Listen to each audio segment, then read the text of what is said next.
Desire is a necessary ban. And given Guma's performance and how comfortable he is on the champion, it makes sense. But I'm a big believer in when you see a champion just consistently be an issue. And in this case, it's the Ashe. Even in the games where Ashe wasn't able to actually get over the line, I feel like the pick has just felt so strong. It gives so much utility while also being a lane bully. Well, now they can first pick it.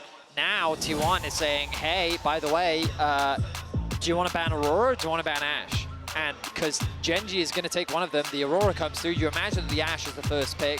T1 now have the choice around, do they want to grab themselves the Vi?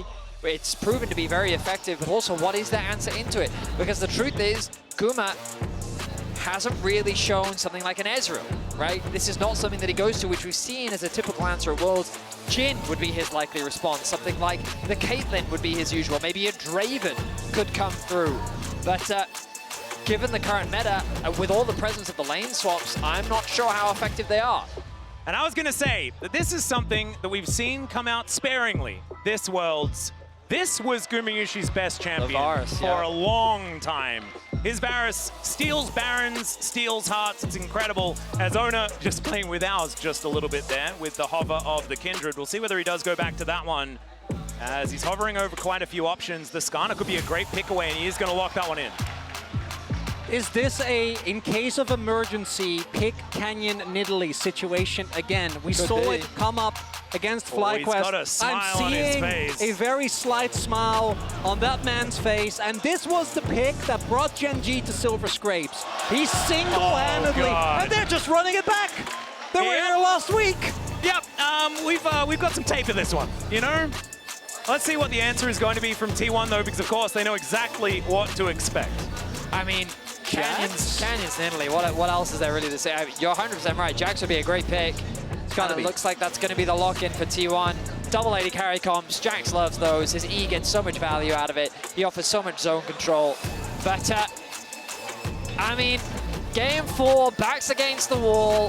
The Nidalee comes through. The ban of the Cassante is so crucial for Kiin. I think that it's such a safe top lane pick, just in general, but in Kiin's hands, it's also a devastating carry threat that you don't want to run the risk of him getting. Now, on the side of Gen.G, they can look to pinch the mid lane pool a little bit more. Maybe they remove the Ahri for themselves. No, they're actually targeting Keria. They're really trying to limit the options that this bot lane has. Yeah, playmaking for Keria, I think, is a great thing to target, especially when Keria is coming off a win. Because when he has that mojo, when he's feeling it, it can be very scary to go up against this guy when he has confidence, as Braum is going to be taken away from Really Lehends. good. And also from Keria. Actually really like that ban there from T1. What feels most likely here is the R4 on Renata, trying to get a strong 2v2 and play through that. But it does open up a Lehends counter pick. What about That's something that I don't think they necessarily want to go towards. And they're going to save the Keria counter pick, and this shouldn't come as a surprise. But I do worry about the Ahri, as we have seen it be pretty hit or miss, but it's Faker, so I'll give him the benefit of the doubt. It's Ahri. Like, his Ahri has been very good at this World Championship, and I think that it makes it, like, this is a very Gen.G-esque comp in the side of T1. It is.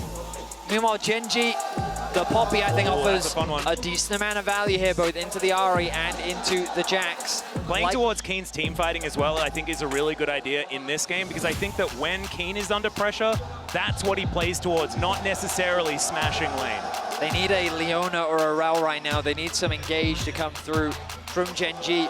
I think T1 might be thinking about a Rakan, which is why they saved the pick for later as well, because crucially, the Maokai is often used as a response, but... Oh, is he cooking? He's going to lock in the Maokai anyway. Oh, keeping it a flex? You're right. So they don't know what's going to go where, and it also locks out the Rakan pick. The main reason why we see this Maokai is because it is so strong into the Rakan. Yeah, and now there's Poppy as well. Yeah. So actually creates a bit of an awkward scenario. Normally this is where we would go Bard, particularly into the immobile 80 carry of the Ashe. Yeah. It's not available. Is it a Pyke angle? Oh, that'd be fun. I don't know whether it is. That would certainly be... Oh, okay, yeah, it's a Pyke angle. It's a Pyke angle. It's always a Pyke angle. For Keria it is. Those bone skewers are targeted for this guy. Watching that series blew my mind. Vedius, I'm so glad that you had your finger on the pulse there, because this could be fireworks on the bottom side of the map. Gen.G certainly with some experimentation here. Right now it looks like the Maokai is going to be going into the support position. and Kiin will be taking the Poppy into the Jax on the top side. In the LCK, this is seen as a really good matchup for the Poppy, and so something that Kiin has played around before. I mean, I think even internationally, we've seen it do wonders into the Jax matchup as well, especially if you're confident on the Poppy.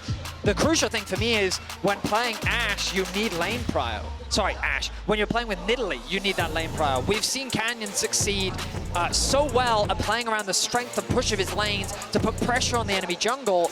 And like, it is the way in which old school Damwon thrived. The laners play for Canyon.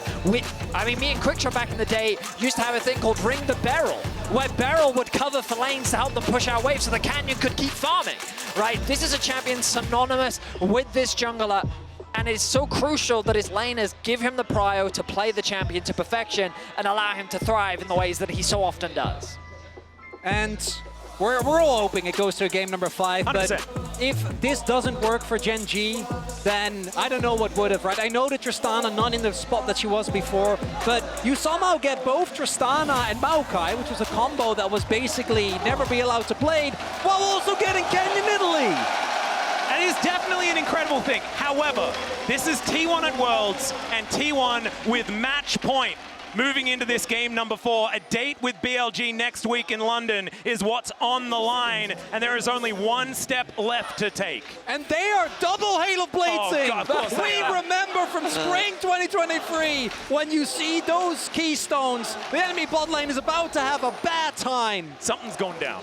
Something is definitely gone down. To fight. It's just unbelievable that T1's even in this position. I feel like that so many fans that only watch internationally think this is just another year for T1. Yeah, like last year, reigning world champions here in the semifinals at match point. Of course, why wouldn't they be here? They were also top 3 at MSI. Well, the thing that's ridiculous as well is that last year, if you look at summer, it ain't a great time for T1 either. So maybe fans are just like, oh yeah, we're used to this. Yeah. You just have a little bit of a lull before you come back up again. It's like the swell of the ocean. Spot him with the sweeper. I think they spotted each other. Information now going over as Bonus is going to pull Peyz in. He has to flash, and T1 outplay them. The invaders come through from Gen.G though. Canyon going to be able to steal away this buff. We'll see how Oner responds as we get standard matchups. Now this bot lane I feel is very volatile. Ashe lanes typically give you a lot of control and prio, but Varus is a lane bully in his own right. His E gives him a lot of control over the lane in the similar way that the volley does for the Ashe. Meanwhile in the mid lane, Chovy leveraging his pro. We talked about how important that is for the Nidalee. As the blue is taken away, Canyon returns to his side of the jungle. I think we're going to need to see another Chovying performance. Much like we saw in Game 5 against FlyQuest on his Smolder, we're going to need to see absolute domination, stay ahead of the curve, make sure that these items come in at exactly the right times. All right, Keria finding the Bone Skewer onto Lehends. That's another flash. They'll take that, and this is a T1 bottom lane that, yes, we've always known that they're capable of. We haven't really seen this level of aggression for a long time. Peyz even went for Halo Blades himself just to try and be able to trade a little bit better, stack up that passive early. The main thing for Gen.G is that the bottom lane is still alive and relatively healthy. We also have Oner on the opposite side of the map, and Canyon is starting, or should be able to build a lead once the actual full clear comes through because he got that early buff on in Oner's jungle. Oner, I think, actually expected his Grom to also be taken. He took the Wolves, then path back up towards the top side, which is the most frustrating thing for T1. Because you look at that bot lane matchup and we're like, Oner, dive now, please dive. But because of his pathing, it's hard for him to actually be in a position to really set that up. He's setting his sights on mid after Faker got a really nice trade onto Chovy. Yeah, Oner now driving in, looking for Chovy, just gets the flash. I think the rocket jump must have been on cooldown. And Oner is just going to take that explosive charge and be absolutely fine. Meanwhile, setting up for a potential dive is another max range Bone Skewer going to connect from Keria. This guy, it's targeted, right? That's now 3 flashes down, and for a pick as volatile as Pyke, that is a playground. You have so many lanes to play through. Oner, will Canyon hold off? They are going to know with the saplings. Canyon, I think, is going to try and play through the fog, not try and show himself. Yeah, Keria moving on over, was hit by one of the traps there, so information was given as to his whereabouts, and they will just back away. If that back completes, that bot lane is not surviving. So momentum-wise, you feel like everything's going the way of T1. The bot lane 2 versus 2 is winning out on the skirmishes. They got both the flashes. In the mid lane, Faker out-trading Chovy. I mean, not resulting in a huge CS lead, but still going well overall. What's crucial to remember is that Canyon is continuing to farm. Canyon's Nidalee is not terrifying within the first 4 minutes of the game, but for every minute that goes by, this champion will continue to get stronger. Kiin in the top lane matchup continues to do well. It's a tough matchup for the Jacks as well. And so Gen.G definitely don't have to be too terrified, even though the bot isn't going the way that they would like. I'm also wondering if Canyon thought that Oner took his blue, because his blue has actually been up since the start of the game, because they they read the early play from, because Keria caught Peyz, right? So I assume Canyon made the read. I figured when he went to his grump, he would have seen it, but Kiin. Oh yeah, there's another bone skewer being charged up. First one that he's going to miss outright. And Kiin will survive. Ice cold. Yeah, I like that. Just continuing to walk. It's the continue to walk strategy, one that we haven't seen for quite a while. No jukes abound. And Cronicler has been talking about this, the impact of the supports, right? We saw it from Keria game 1, game 2, we saw Lehends very active on the map. Game 3, I think both supports were trying to make plays around the map, but with Keria kind of just finding those advantages because T1 was finding advantages. But now Keria's on a champion that has so much agency, but his AD carry is a low. Oh yeah, Gumayusi in a lot of trouble. Does have to use that cleanse. Okay, he's going to take some damage back though, as, yeah, that's a decent trade. Remember Still, they did summon a spell advantage. He did do that thing last year. Yeah, I remember that outplayed. I was about to say they did buff the lethality Varus a little bit more, and as you rightly said, this man has a bit of a history on this champion. I'm actually surprised it hasn't come out more this Worlds, to be perfectly honest. I think it's in a decent position, especially in the hands of players like Gumayusi, who are so incredibly good at it. We talked about it on the way here, didn't we, Atlus? Yeah. Where, like, the mobility and how, like, in the meta it feels it can be difficult to play, but in a position like this... Yeah, Faker looking for Canyon, trying to find that opportunity, scaring him with where this shot might go. Point blank, the charge, the stun, but the knockback with the monster shot is not enough, and first blood goes to Faker's Ahri, and it's Faker's Ahri. That's the biggest thing here, because Ahri has been such a curse for so many teams. We actually have the stats here for both Faker and Chovy, and it is a different story when it's the unkillable Demon King that has it. As another charm is going to get Gumayusi executes. Lehends, they do try and even out the fight as Faker is evicted, but T1 is still standing their ground. A great start for the defending world champions as Gen.G do manage to get back some control of this grub pit, and I believe for the very first time we're going to trade a couple of grubs instead of just taking 3. That's such a hefty prize though. Lehends gets blown up, but it's the kill on Canyon in particular that is the biggest thing here. Early on, getting taken out. Faker further accelerated than Chovy on a nerf Tristana, not able to find the impact as this couldn't be a better time for this graphic to come up. No, exactly right. Here with match point in hand, Faker on a champion that he's been synonymous with for a very long time. There's quite a few of those, of course. Yeah, sure. Orianna, Azir, Rise, like but there's this one plenty. has a special Zed is a pretty good one. This one does have a special skin. LeBlanc also has a special skin, and the win rates for both his LeBlanc and his Ahri are about equally ridiculous. So world skin aren't special anymore? Yeah, I mean, they're all special. I was just saying that there's a lot of special. Extra special, okay? When everything's special, you have to sort of redefine where it lies, you know? Now, Gen.G have a stacked wave on the top side. T1 have read the play effectively. Faker's on the rotation. Keria. Yeah, can he charge it? He does find a knockback onto Peyz. There's the crash into the wall as well. Lehends just caught out and explodes. Oner's going to grab kill credit for that one, and T1 seem to do no wrong. It's an aftershock that ends up picking up the kill as Zeus is pushing on the bottom side of the map. 3 kills for T1. And we talked about the momentum earlier, but it feels like that this train just continues to ride in the way of T1's victory. And Lehends, that was a journey he did not want to take, trying to punish Keria, but we have seen this, I think, with a lot of the jungle Maokais. You learn the lesson pretty quickly. If the enemy champion has a dash, do not just W in. He did it there, gets very, very heavily punished, and now we already have a 1.5k gold lead here for T1, only 8.5 minutes in. You wouldn't think, watching this series, that Gen.G have been the father of T1 for so long in their domestic history, because Worlds T1 is just a different beast. they are the only team in the world where the plot line truly seems to be unbreakable. Yeah, the script really just seems, like, as much as you talk about it, it still seems infallible. As, all right, looking for a bit of an opportunity towards Gumayusi, but he does the walk strat, moves away. Keria will be able to move back up again, trying to dodge vision as he does get back up there, but is going to be spotted on the edge of that ward. So full information does go on over. So moving into a state of slightly less action as we look towards maybe a dragon take. Of course, that hasn't been looked at just yet. Still 10 minutes into the game, would be a relatively late one. And one thing to do, keep in mind, is that this game still feels less explosive than the previous Pyke game we saw.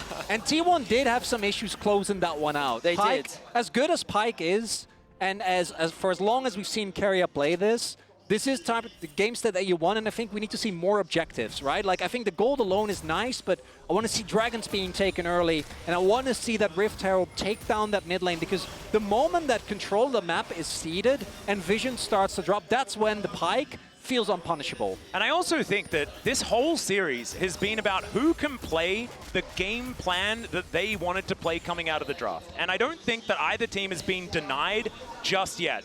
In the shellackings that we had games 2 and 3, it's because Gen.G and T1 both enabled their win conditions so incredibly well.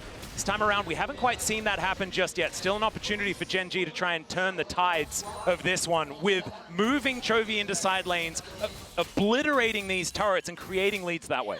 The only problem for Gen.G right now is they're not in a great position for grubs. They have just secured the dragon, which is a nice pickup for sure. However, on the top side of the map is T1's bot lane. Zeus does have the TP available. I'm pretty sure he has it available at the very least in a few seconds. So this is going to be a difficult objective to contest, meaning that 4 grubs will go in the favor of T1. Don't let it go. No possible contest, and a Nidalee composition that isn't able to snowball early objectives. And a Tristana composition that doesn't get a decent amount of grubs. Yep, quite rough, and there is vision. Gen.G obviously knew that this was happening. Oh, Keria for a bone skewer on his on Kiin there towards the top side. Canyon pathing back towards top, ready for a potential dive. Knows that Kiin needs to catch this wave, and he's working with Chovy to clear out some vision. Nice spear connects. We're going to be saying that a lot this game, I feel. Yep. We'll see how impactful those spears end up being, though, as now these neutral objectives fall away from the Rift. We turn back to a neutral game state, and these teams turn their attention towards the remaining plates. 2.5 minutes remaining until those fall off completely, and you're going to be seeing teams cross-map. Look to try and secure as many of these as possible to funnel that early gold injection to get ready for those first items. As you can see, Malignance and Heartsteel already completed for Faker and Oner. And it's so interesting thinking about where team fights are going to go later on in the game, because I feel like anytime a Poppy exists, any team fight can go towards the Poppy team if that ultimate is going to be used effectively, especially when it's, you know, say Oner gets an amazing ultimate and then gets just Poppy ulted away, and then, you know, if it's a 3-man ulti, he just dies. That could be kind of funny. Certainly some interactions that could work out there, but it really does change the tide of how this game is going to work. There's also a lot of champions on T1 that rely on their mobility to make plays in fights, right? Pyke is the most obvious one, but even for Ahri, it's the case is, I don't know if they really have an angle. They don't have any vision, so they don't want to risk it. 2v2 could not go their way, but the fact that the Maokai, even with Lehends having a really rough performance so far, in team fights, in theory, should be able to do something like, look at the game state, look at the map state. Keria is everywhere. Peyz just keeps having to drop waves. Oner's looking for a possible punish now, and reinforcement on the bay. I don't know if they're in time. Flash has to come out because those chains of corruptions would have just killed Peyz, especially with a Scorpion making his way in. Lehends a little bit late to defend the summoner spell of his lane partner. Still, just plates going over for T1. As, man, that bone skewer very, very close to lopping down the tree. That's what you do, right? You lop down trees? Yeah, it's correct, actually. That's the perfect terminology. Sure. Herald, going to be the next objective that lobbing will be commencing. We'll see who gets that objective, as right now the T1 members are resetting. Vision needs to be replenished, gold needs to be spent. Gen.G going to push out these waves. We'll give them initial access to the topside river, but it means that they haven't had that opportunity to base, spend some gold, and look at those items between the 280 carries. No Blade of the Ruin King completed yet for Peyz, or even Static Shiv rather, I should say. And we'll see what direction he goes as yeah, and getting Gumayusi onto that single item before Peyz gets there as well. We know what this guy can do with his Varus. He is just exceptionally strong. on this pick as Keria continuing to be annoying. And like you were saying, this guy is pretty good on Varus, as we can see. He's somewhat familiar, yes. Yeah, somewhat. This feels like a Hail Mary here for Gen.G. If they lose can't this start fight, a Baron, though, because Gumayusi's on Varus, like we were talking about. You can't do that. We're talking about plot armor. I mean, that's to bridge too far, as now Oner is just trying to bully them out of the area. Peyz has actually gone back to base. He does have the TP available. He's going to commit it now to the top tower. Might even be able to grab an outer before he makes that flank happen. This is it. She'll be able to lock it in as Kiin gets in there before the arrow does come down. Slightly mistimed, but yeah, Kiin was already softened up. And you can see Zeus makes his way into the mid lane. They are taking control of the lanes as Gen.G are committing onto this Rift Herald. Chains of Corruption going to connect onto Lehends. He's throwing down the ulti, but he's just dead. There's nothing he can do, but Kiin gets rid of two, and now Pyke, he's able to dance his way out. Keria, he's burning, but he should be absolutely fine. Regens that health because he's out of vision, and Chovy still in a little bit of trouble. Zay's going to take a mid lane out of turret at the same time. They take the Rift Herald, but at what cost? Way too much cost. They give up 2 turrets. A kill goes over again. And the Herald alone is never going to be able to recuperate all that loss. It's a devastating position for Gen.G to be in. The lane economy snapshot represents the difference in gold right now. I would say there's an economic advantage for T1. That there is. And T1, they do sacrifice the Herald. It was an awkward position for them to really get in because of the Maokai ultimate. But they secured the top tower, they secured the mid tower. Honestly, T1 was a little greedy even trying to contest that because they committed both top and mid to securing those outer towers. They got level 11, and then I thought they were trying to collapse. But of course, getting a pick is still worth it after securing those objectives. Second dragon of the game will go towards T1, equalizing that up. But the goal difference is the most crucial thing. Oh God, another one! We got the big souls in this series, and also this means that we've got Hex Gates, so teams can fight a whole lot more than they otherwise would. Also gives you a little bit of leeway in your movement around the map as well. Can certainly feel good to try and snowball things further forward. I also have to apologize, my 80 carry animation, Kraken Slayer, secured for Peyz. Going to be the first item, a valuable first item, of course, the additional attack speed, but it still doesn't solve the problem of into this Jax. We've already seen how 80 carries fare when playing into this in game 2, when T1 tried their hand at the double 80 carry into the Jax. But the presence that Zeus is going to be providing in these fights is going to make it very difficult for Chovy and Peyz to play optimally. Oh man, T1 going to be able to clean up the last remaining outer turret here as well. Faker going to claim credit for that one on his Ahri. Now looking for a back angle. Is he going... Interesting itemization here, a little bit of a stretch away from what we have seen otherwise as the Lichbane does come through. This is something that used to be in vogue a lot, but I think a lot of players have moved away from it towards the Liandry's instead, but Faker has really liked Lichbane for a little bit of extra side lane power. And I know we've mentioned it a lot as a hold that thought Lehends might be in trouble again, but looks like he's going to be okay, although Guma... Oh, manages to catch him on the juke, and he explodes one more! Oner's like, all right, let's just turn away. We are not required. Lehends, 0-7 in the last game, 0-4 in this one. Just not able to be where he needs to be, but I want to hone in on T1's performance, because this team was, and if you experienced it, you'll know, but the team that played against KT could not be further away. And I know they do it every year, but that doesn't take away from the fact that it is such a transformation, because it wasn't just the meta, right? It was also the cohesion of the members, the confidence. I mean, remember that in a world where there is no 4th seed, T1 isn't here. Yeah. Right? Yeah, It's exactly. just Dom1 takes their spot, or D plus Kia, my apologies. Yep. But the addition of that 4th seed, allowing T1 to be here, for them to be in this position. In the past, they were denied that when they did have those slumps. They didn't make it to the World Championship, but they are an organization, and that man in the mid lane is a player that has never missed a semi-final.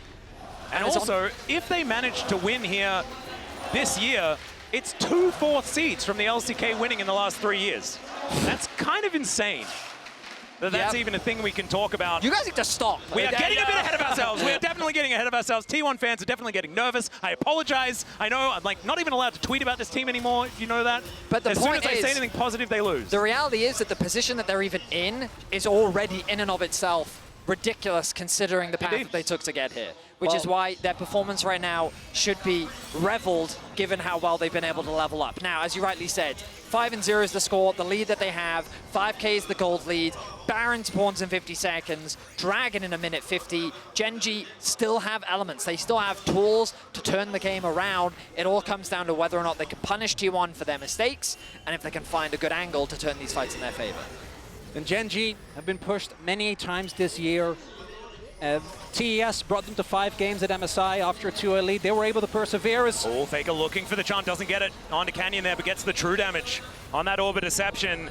As Lehends allowed to drive once again. I don't know about it as he gets pulled back immediately, but he's able to absorb a lot of it still. The answering Impale is so good. The arrow is going to connect onto the backline, onto Keria to deny him bone skewering anyone forward. And Gen.G, I mean, it was dangerous, but they get out of there after the charge, just not earning that much. A very tense back and forth as T1 is able to protect their mid-tier 1. Gen.G, the idea was pretty promising there. The Ashe arrow didn't actually connect onto the Skarner. If it had slightly further away from the tower, that could have been an opportunity for Gen.G at the very least to get a pick. But it connects onto Keria on the back line, which they really couldn't follow up on. Ultimately, though, no one ends up dropping. Gen.G have good setup for this top tower, but the TP is committed. Can they dive? We'll see. It's going to be a fair bit of damage onto this one. Spear is going to be coming out perfectly. There's a twisted advance. The charm goes wide. Faker's dead. That is going to be Canyon taking him down, but it's now Zeus trying to be the hero. He catches Canyon with the counter-strike stun, and he's under the wrong turret. Lehends going to go down for the 5th time, and it's a double for the other solo laner. They may have got Faker, but this is what he does. He baits them into death, and it's Baron started for T1. Every T1 fan has seen this one before. You think you catch Faker in the side lane, and Gen.G, they know they can't contest this Baron. They're just TPing to mid to try and get something in return. Gen.G just wanted the tower. Faker TP's in. They sit there and say to themselves, this should be an easy pick. His ulti wasn't off cooldown, but the collapse was crucial. Gen.G, I don't think you can do this Dragon. They're going to start it, but the collapse is coming through. Faker's back out onto the map. Zeus as well. All right. Gen.G do manage to make their way back out. As Kiin also trying to get back. But man, this is only the start of the devastation. We've got 2.5 minutes of T1 with Baron. They're going to start by trying to take down this Dragon. With the resets coming through from Gen.G, there's not going to be an opportunity. Gumayusi coming on over will start to make short work of it. 2 items for this lethality Varus. T1 really just have Gen.G exactly where they want them. This is such a change from what we saw in this exact matchup in spring of this year, but that was a very different Gen.G. That was a Gen.G that looked impossible to take down. They took 2 games then. They're looking to only miss 1 in this series if things continue going the way they're going. Gen.G with opportunities to try and create miracles, but it's looking like they're going to need exactly that. They want to make their way back into this one. Only a 4,000 gold lead. Still looking pretty rough. I mean, worlds aside, the fact that T1 is even getting revenge for a rivalry that has been so Gen.G favored domestically in and of itself is impressive. As we look back at the dive, the idea, I mean, it makes so much sense from Gen.G. Dive onto Faker. He's an easy pick. Even if the TP comes through, we can turn it. But they don't expect Oner to collapse this quickly as well. A beautiful flash from Zeus to get that stun for Canyon. He leaves the tower to finish off the kill, and they convert it onto Lehends as well.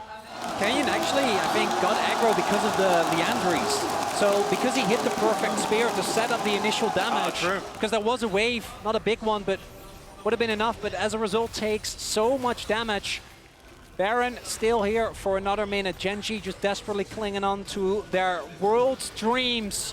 Steadfast presence now on cooldown for a little while as T1 look to set up a 5-man siege on this inner turret. At 23 minutes, sieging is quite difficult unless the Bone Skewer comes through. The arrow is denied by the ulti from Kiin, but now with only 2 stragglers here, Zeus will explode. It's Canyon that locks up the kill as Kiin dives in once again. Peyz able to take down Keria, but it's Gumayusi standing tall and taking down Kiin. Still a positive trade for Gen.G is still huge news. Kiin actually diving in there, denied the ultimate from Keria. Otherwise, Keria maybe could have gotten the resets, but because Kiin jumped to his death, no resets for Keria. He ends up getting focus going down, and it's not enough, but think back to that previous game where Gen.G held on tenuous for so long.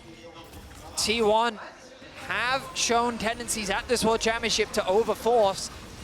They throw the ultimate out, a beautiful response from Kiin to create a numbers advantage. They have the confidence then to turn it back as they get a kill onto Zeus. And you'll see here this play, nicely done from Gorgeous. Kiin to avoid the resets from Keria. He knows how dangerous that could have been.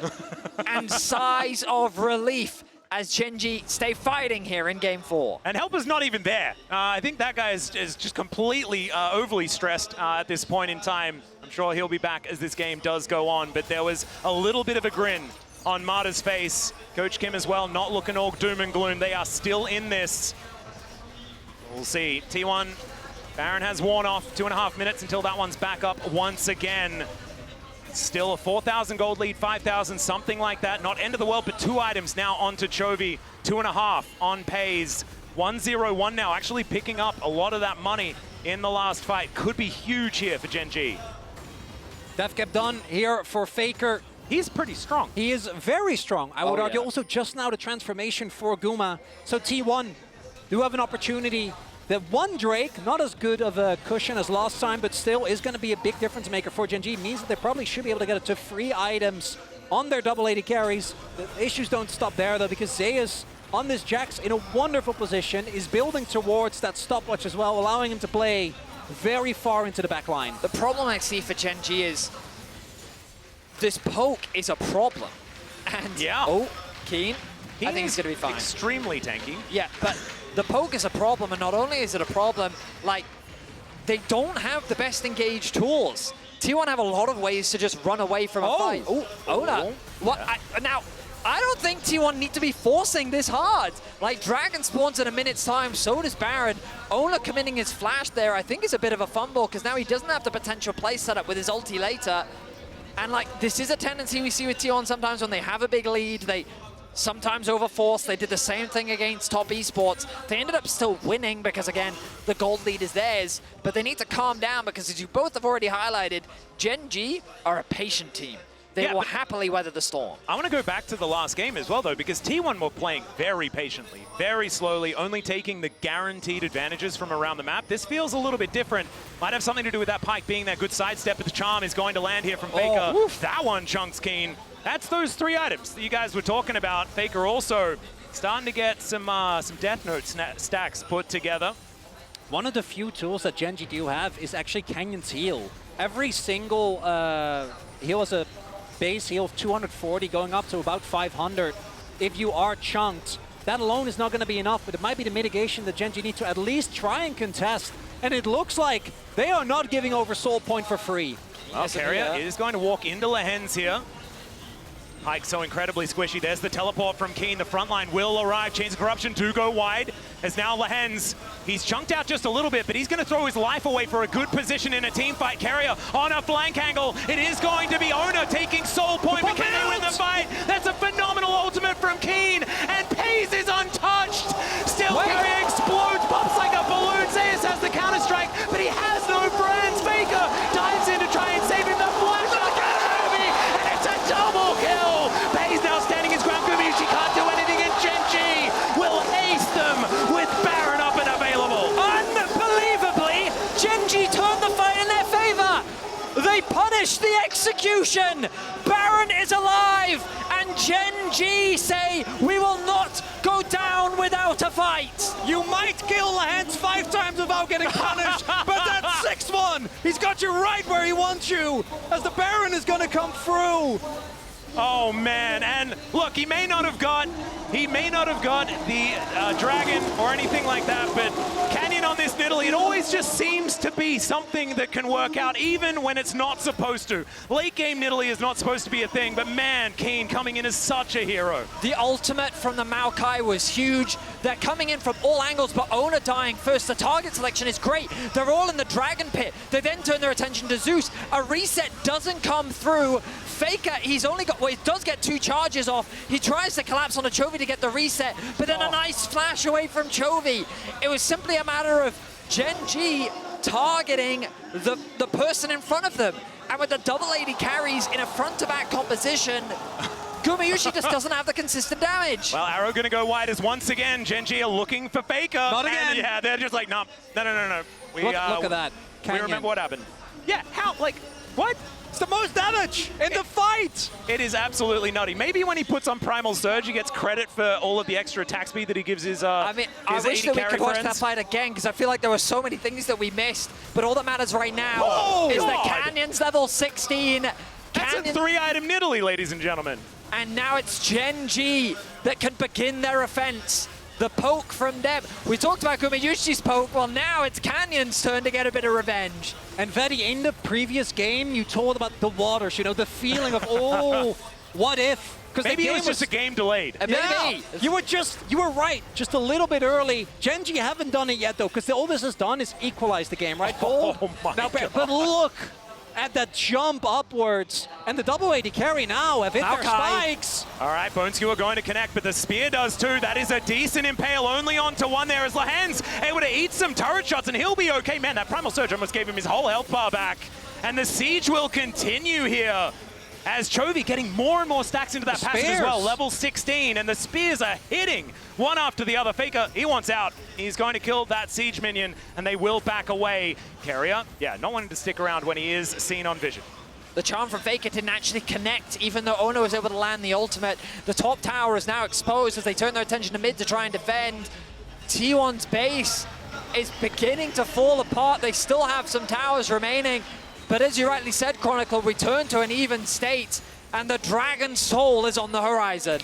Big thing here for T1, they didn't lose any inhibitors. So this brought Gen.G back in the game, but T1 still will get the opportunity to get a straight-up 5v5 for this Dragon. And they can even afford to give it up. I don't think they will, given how this series has played out. A minute and a half until it's available. As an Elixir of Iron, thank you for pointing it out, Vedi. For Kiin, just trying to be as beefy as he can be. Look at how tanky he is, though. Like, it's crazy. The Sundered Sky, this front line is exactly what they need. I was worried about Gen.G's ability to engage, but around these neutral objectives, they're still able to find the fight.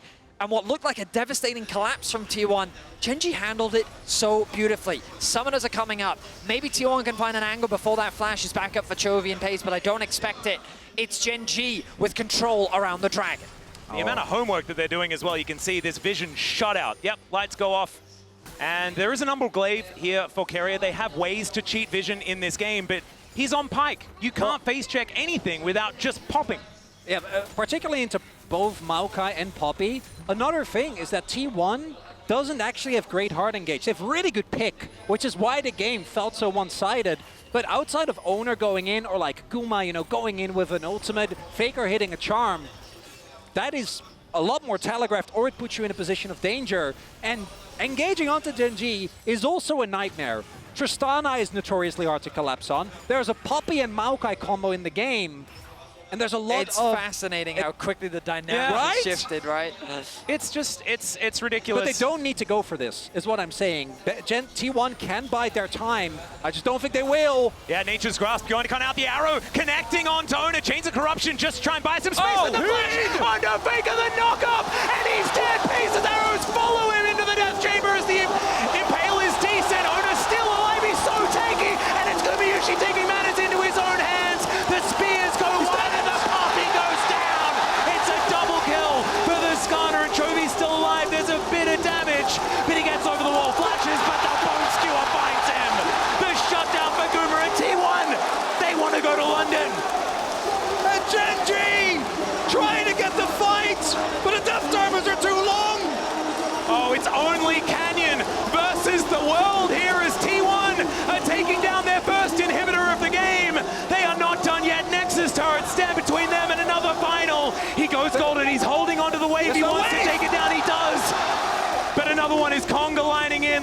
wins. He knows he just has to move it He's away stalling. from these Nexus turrets. And he is able to Faker's back, stall it out. Faker's back. Another teleport. Faker does come back. And they'll now get their time. It is Guma that's able to melt these turrets. And Gen.G for the last 2 years have been the kings of Korea. But we know the world is T1's home ground. What an incredible final game! At the brink of a comeback, Gen.G's final fight is shut down. And in such poetic fashion, they catch Faker. He was the first to fall, but then the rest of T1 rose to the occasion and turned the fight around. Once again, T1 will return to the World Championship final. And I was getting flashbacks, gentlemen. I thought that maybe Gen.G were on that path to a Game 5, but it did not happen. T1 just said, no, you will not do it again. It is our date with Destiny. You guys, what did you think? T1 back at the World Final again. Oh, Atlas, this team is absolutely unbelievable. I cannot believe they make it back. Well, they're making me believe, Jesus, that they're making it back to the final after coming into this World Championship as not the team we were looking at, just like last year. It is an absolute enigma. It was absolutely insane. And even then, when Faker was getting caught, I was like, this is 2017. It was Samsung who caught him in that same position on the Karma. But instead, it's a different form of T1 with different members that rally around Faker this time and pull it through to the end. The reigning world champion will return to defend their title versus BLG now. We'll get a chance